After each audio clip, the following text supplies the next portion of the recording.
Frankenstein Chapter 18. Day after day, week after week, passed away on my return to Geneva, and I could not collect the courage to recommence my work.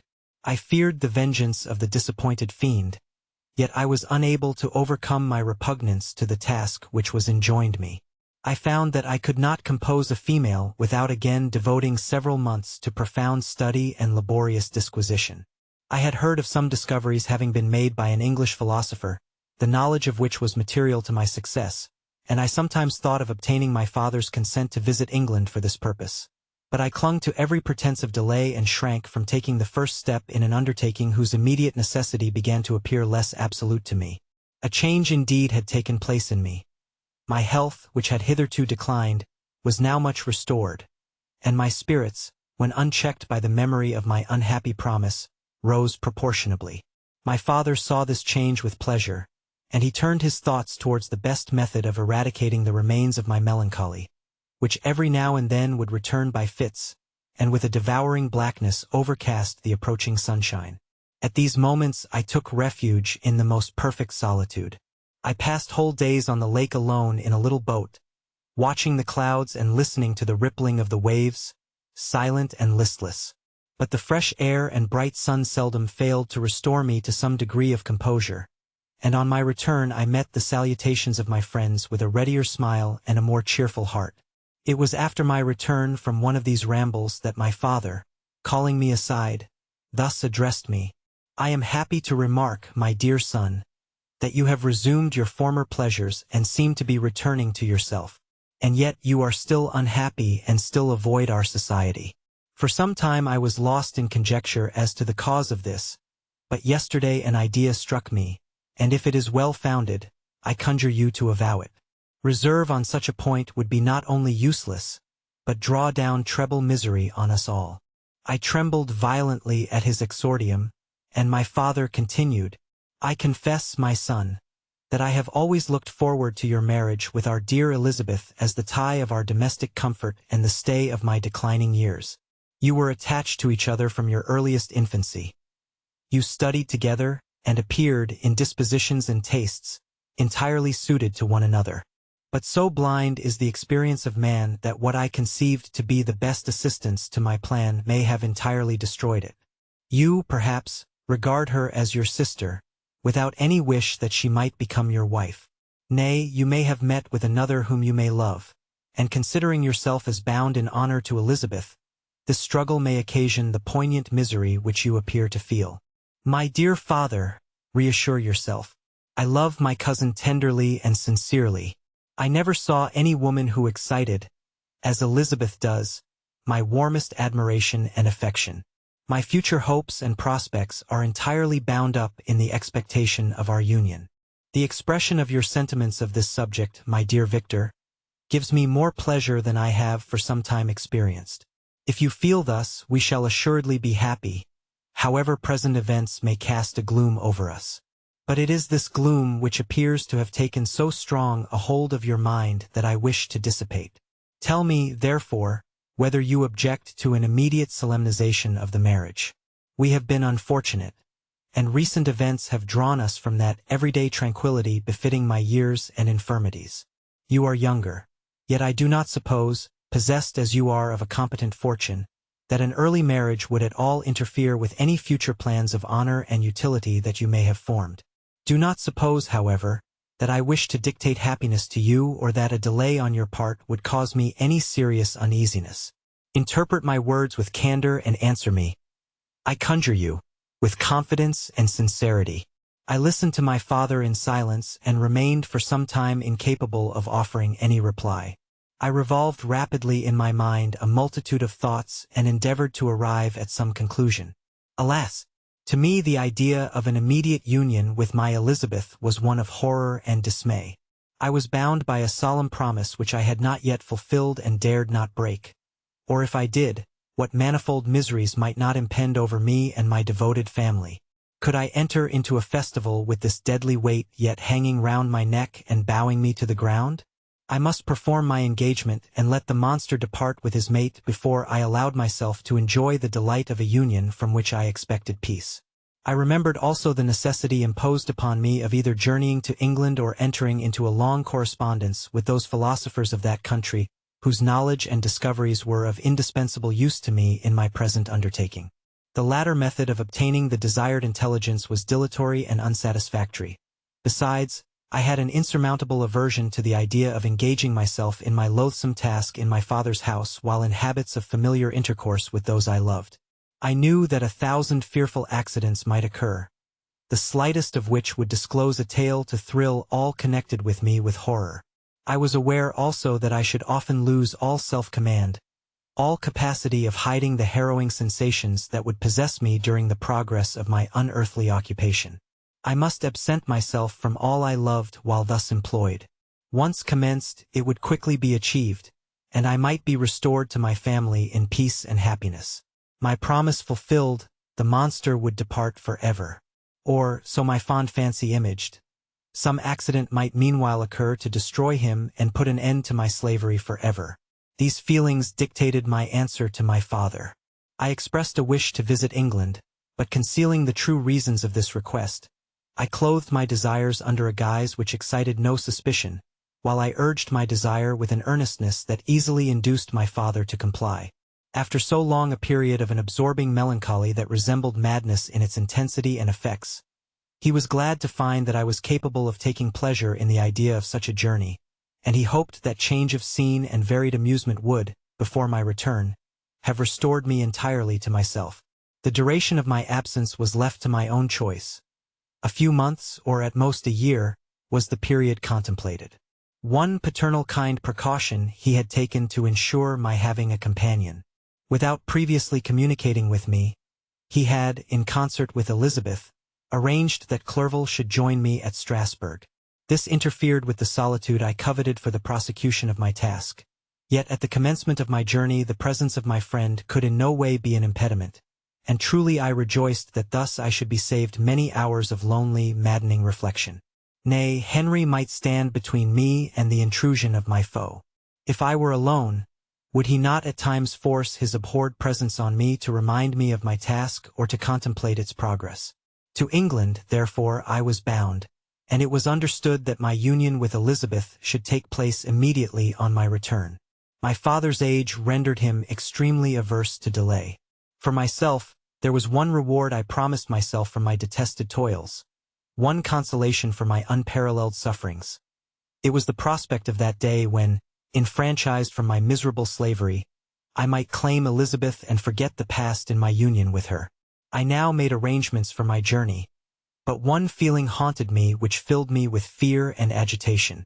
During my absence I should leave my friends unconscious of the existence of their enemy and unprotected from his attacks, exasperated as he might be by my departure.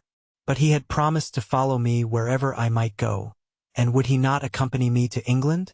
This imagination was dreadful in itself, but soothing inasmuch as it supposed the safety of my friends. I was agonized with the idea of the possibility that the reverse of this might happen.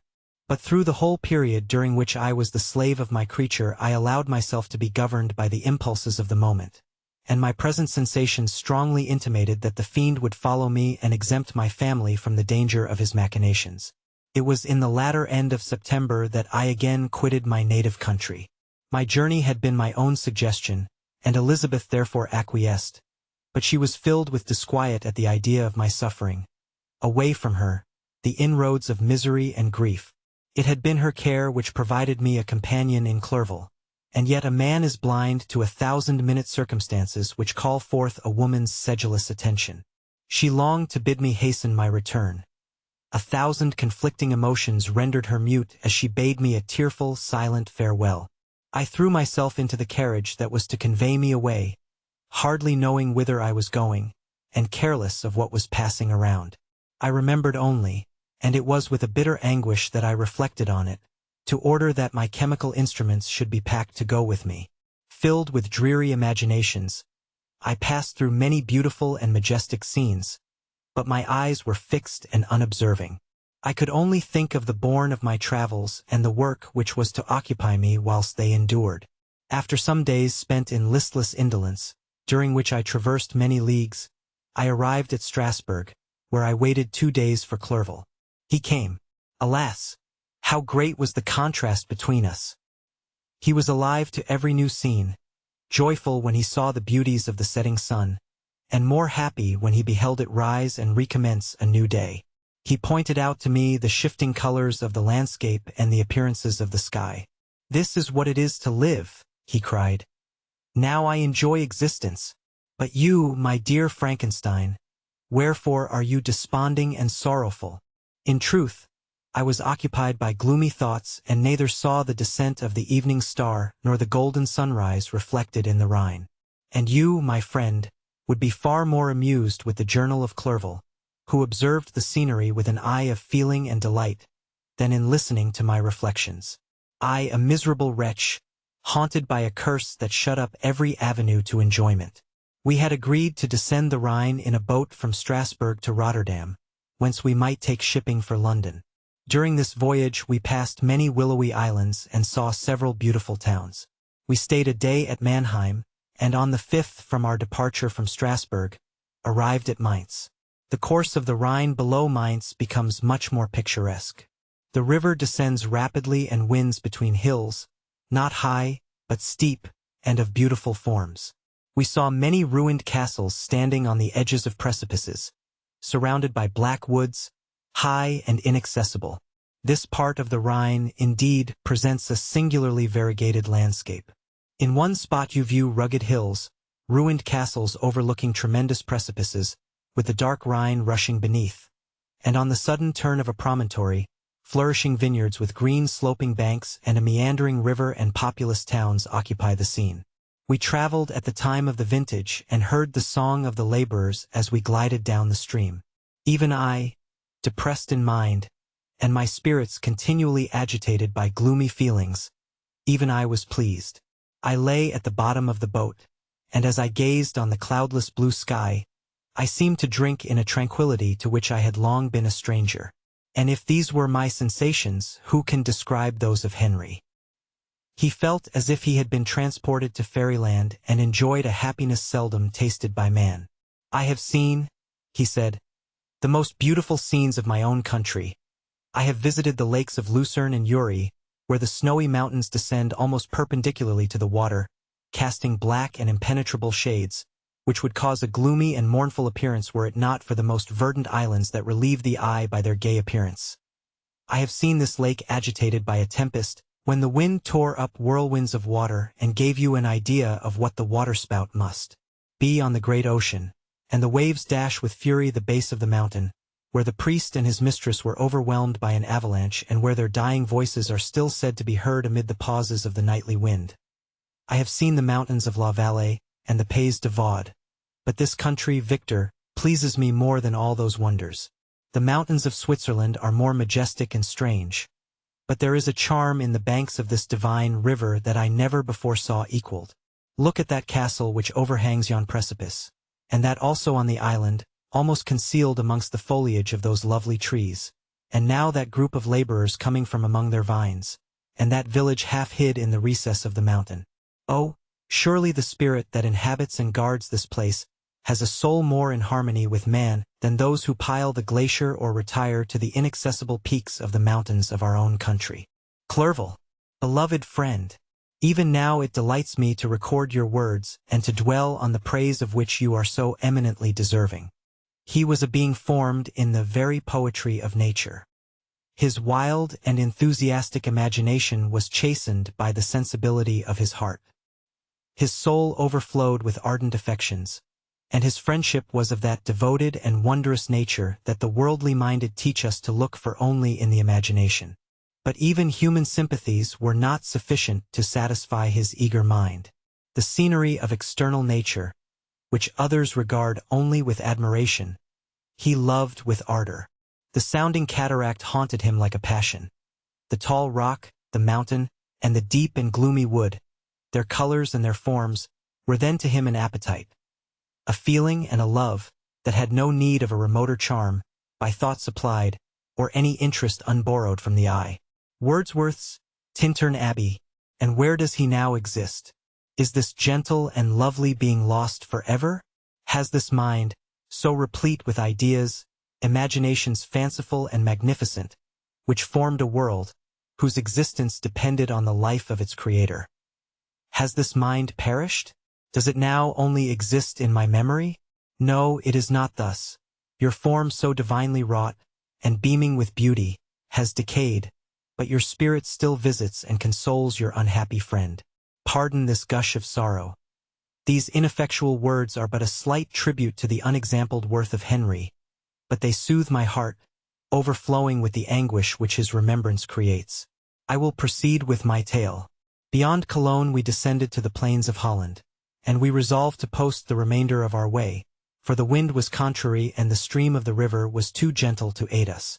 Our journey here lost the interest arising from beautiful scenery, but we arrived in a few days at Rotterdam, whence we proceeded by sea to England.